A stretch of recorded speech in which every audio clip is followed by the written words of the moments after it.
¿Qué tal? ¿Cómo están amigos y amigas de esta comunidad? Como siempre un gusto, como siempre un placer que nos permitan pues platicar con ustedes, por supuesto, de todo este acontecer nacional e internacional.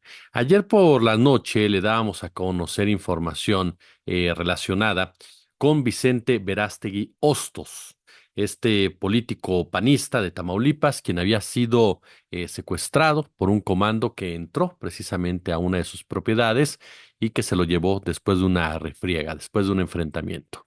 En la biografía de este personaje hay varios puntos, por supuesto, que nos llevan al tema central de la narcopolítica.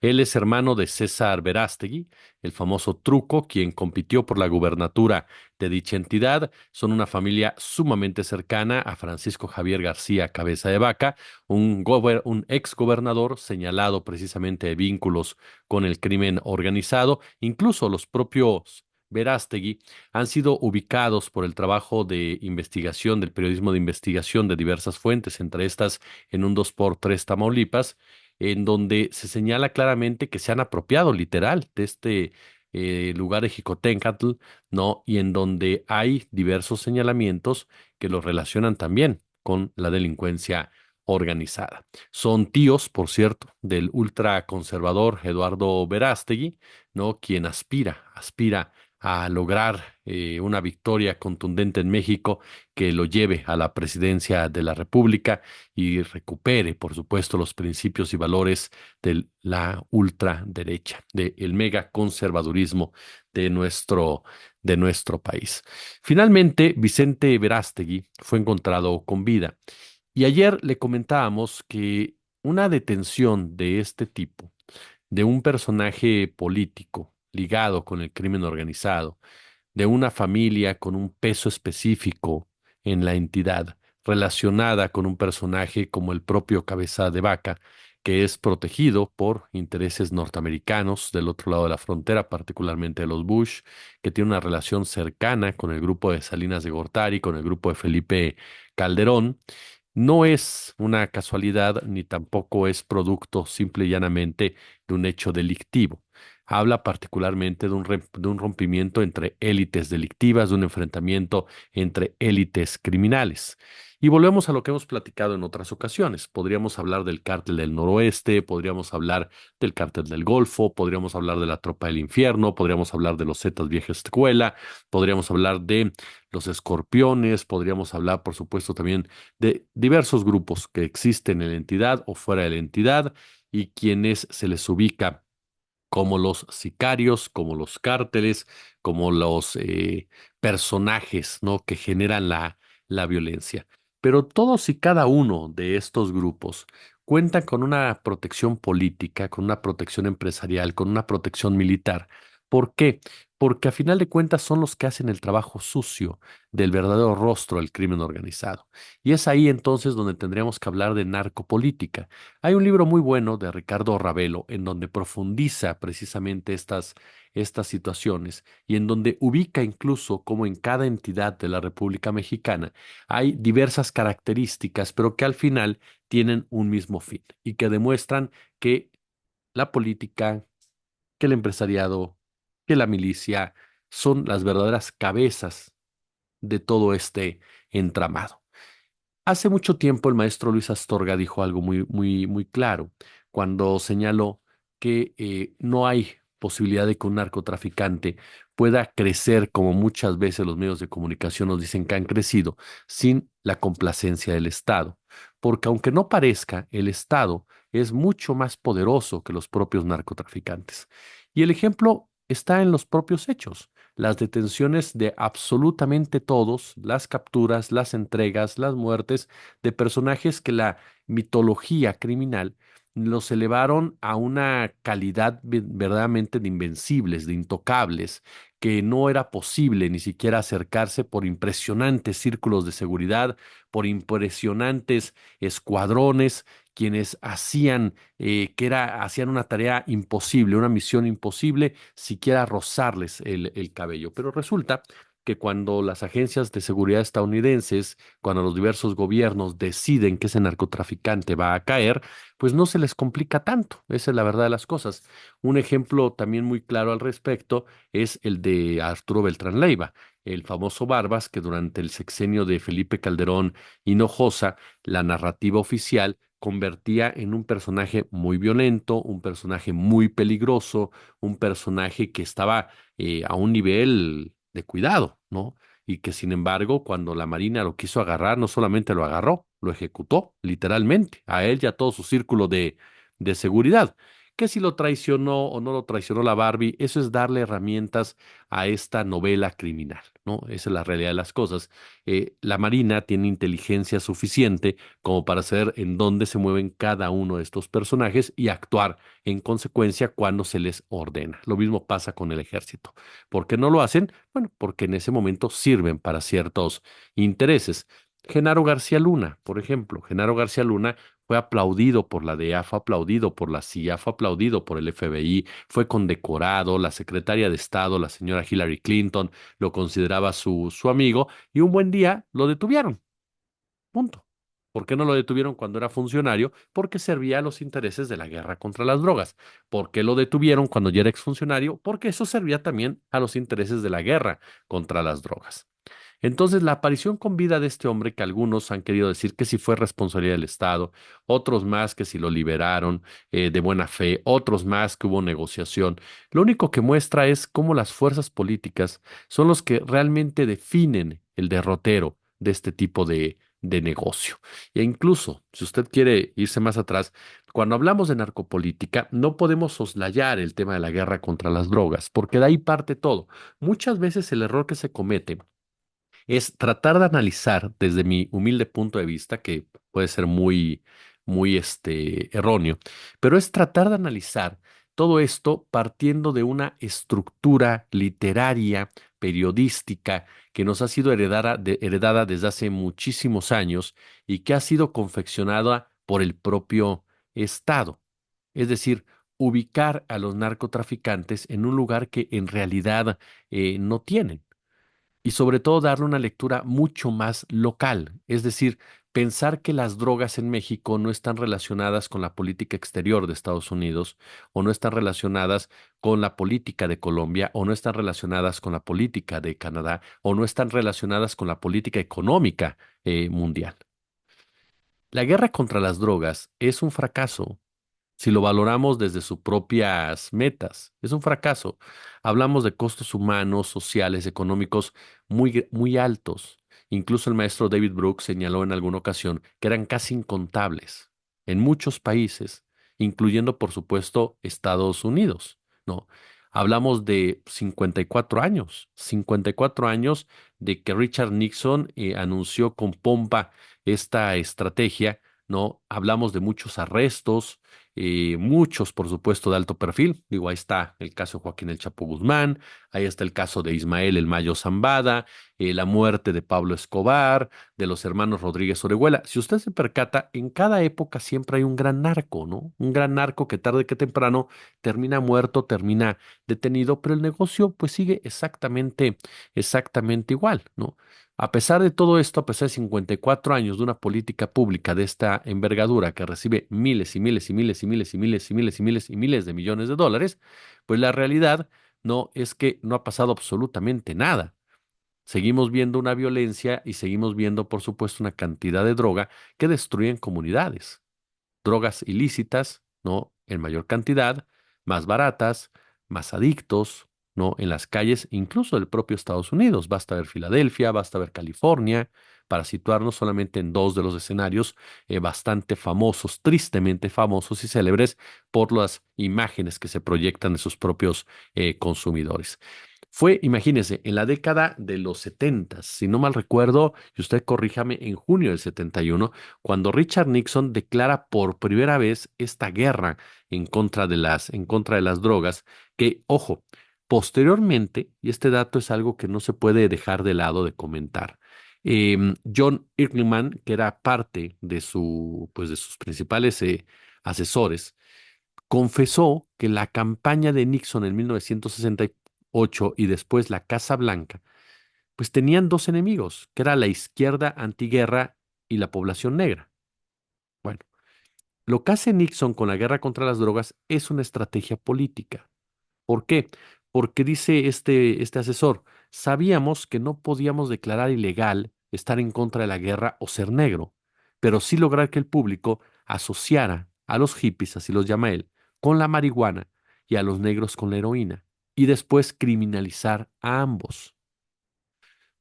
Podríamos irrumpir en esas comunidades, podríamos socavarlas con el pretexto de la marihuana y con el pretexto de la heroína, podríamos detener a los activistas, a sus líderes, incluso, por supuesto, eliminarlos.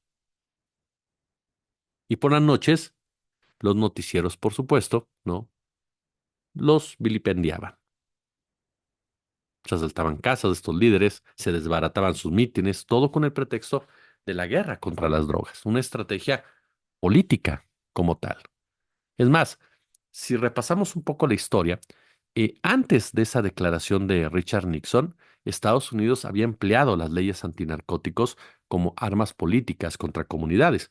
Ahí está lo que nos recuerda el maestro Brooks, ¿no? Las leyes antiopio contra inmigrantes chinos en 1870, que también en alguna ocasión nos comentaba mi querido Javier Buenrostro, a quien le mandamos un fuerte abrazo, y las leyes antimarihuana, que fueron contra los mexicanos a principios del siglo XX en el suroeste. Es decir, Estados Unidos, y si ustedes se dan cuenta del paralelismo, siempre utiliza las drogas para estigmatizar y criminalizar.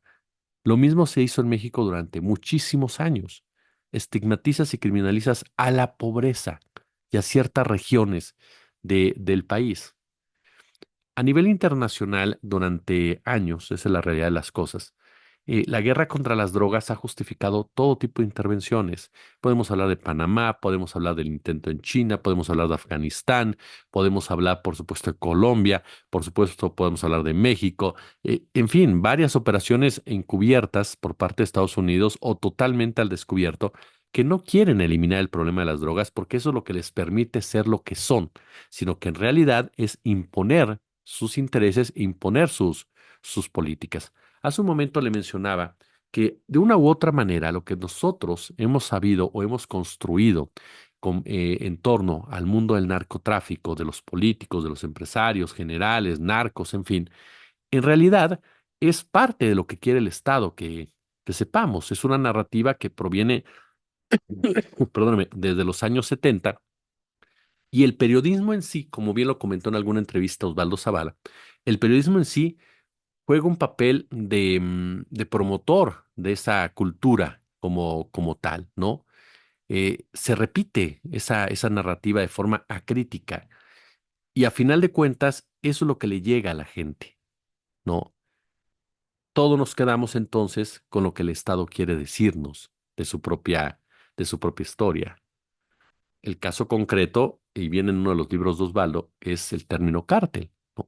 El término cártel aparece a finales de la década de los 70, en el 77, y es la DEA la que propone el término cártel para referirse a los grupos en Colombia y México. El punto es que los narcos mexicanos no sabían que eran un cártel, y lo dijo el propio Rafael Caro Quintero con esa forma de ser tan particular que tenía, y por supuesto Miguel Ángel Félix Gallardo, que no sabían que ellos eran los cárteles, y mucho menos el cártel de Guadalajara. Entonces, la realidad es que la narrativa, ¿no? Antidrogas, la narrativa de la política antidrogas, es una narrativa de ciencia ficción que se está reescribiendo constantemente, pero nunca cambiando los personajes, sino las personas. De ahí precisamente que lo que se busca no es detener al narcotráfico, sino al narcotraficante. A final de cuentas, el mercado de las drogas existe y es la excusa perfecta para imponer una agenda securitaria, ¿no? Y ojo, algo que se percata sobre todo después de lo que es la Guerra Fría. Ustedes saben que Estados Unidos, para fomentar la economía bélica, siempre necesita un rival enfrente. Primero era la Unión Soviética, la Guerra Fría, ¿no? Luego, cuando se acabó la Guerra Fría, ¿qué pasó? Tenías el terrorismo, ¿no? Que se generó precisamente con lo de las Torres Gemelas, se empoderó con lo de las Torres Gemelas, que ya ese es otro tema. Pero entonces, ¿qué pasaba en América Latina? ¿No? Años antes. ¿Cómo podías justificar esa estrategia securitaria en América Latina? Pues obviamente entonces con el narcotráfico. El narcotráfico que hasta ese momento, pues en México no era un problema, porque siempre había sido parte de las estructuras del Estado. Los capos siempre habían estado bajo las órdenes de la Dirección Federal de Seguridad o de los generales, desde el famoso León de la Sierra, ajá, allá en Sinaloa, hasta la famosa Nacho y el Pablotas en Ciudad Juárez, llegando, por supuesto, a la generación de Félix Gallardo. Ahí está la frase Félix Gallardo: nosotros nunca fuimos enemigos del Estado, somos parte del Estado, hasta los Chapitos y los famosos Mayitos.